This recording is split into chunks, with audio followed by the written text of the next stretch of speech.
Hello again guys! So for today's video, samahan nyo kami dito sa Paracay Springs. At since holiday ngayon, kasama ko si Raul ngayon. So yan po yung price list nila, 35 per adult. Magbayad ka lang pagkapasok mo. Dahil nga holiday ngayon, mahaba yung pila. So kailangan mo mag-antay.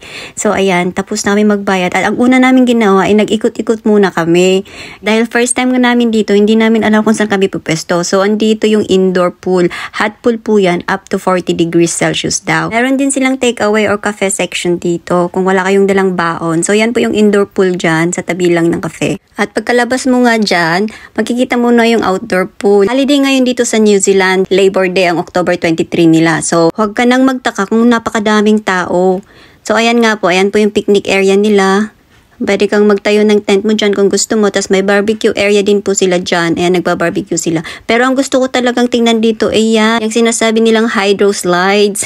So dyan ka po lalabas pagka nag-hydro slide. Kung gusto nyo naman ng tahimik na area, meron din dito. Wala pa masyadong tao. Tapos may stage din dyan kung gusto mong kumanta o sumaya mag-TikTok. Charot. At wala nang paligoy-ligoy nga. Kami pa yung magpapalit at mag-hydro slide na. Dahil nga napakataas ng hydro slide, kailangan mong takbuhin. Fast forward ko pa yan para lang marating mo yung dulo, yung tuktok. Kung lalakarin mo lang kasi yan, naabutin ka ng ilang minuto. So, kailangan mo talagang bilisan. So, ayan na nga, nandito na kami sa top. Kung may fear of heights ka naman, huwag mo na sigurong tignan sa baba kasi sobrang taas po. Yan po. So, nakita yung dalawang tao doon na naglalaro. Hindi na po sila kita. Tapos dyan ka nga po sa dulo niyan, dyan ka bababa. Dalawa yung hydro slides dito, pero dito na kami sa pinakamataas nag-try. Tapos kailangan mo pala nung mat para makababa ka. Kasi kung wala ka niyan, hindi ka pwede mag-slide. So ayan nga, naawa ko dun sa bata, kaya binigay ko yung akin. Nakisakay na lang na ako kay Raul. So ayan na nga po, let's go!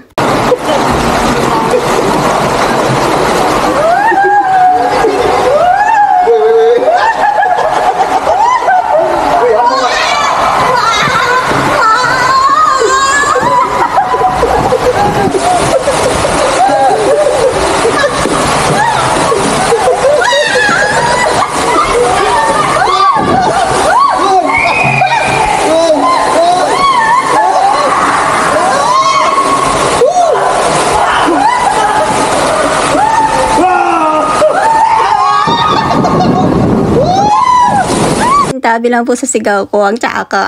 So, ginawa po namin yan, not just once, not twice, but 3 times. Pero yung 2 beses, hindi ko nadala yung camera kasi bawal po pala. Ako, nasyunga-syunga nga, hindi naman ako nagbabasa, tas hindi kami sinita sa taas. Kaya nakapag-record ako ng isa, which is good for me, pero risky nga kasi. So, hindi po pwede ha. Bawal po, bawal. Pagkatapos po doon, magpunta kami sa outside pool. Pero kasi nga ang daming tao, naisipin namin dito na lang sa indoor. Kaya at least may space pa. So, dahil nga sa sobrang init, kailangan pakunti-kunti mo talagang i-expose yung balat mo dyan sa tubig. Kasi akalain mo yun, 40 degrees talaga, hindi mo talaga kakayanin pagbiglaan. So, patampi-tampisaw na lang muna at uunti-untiin bumaba.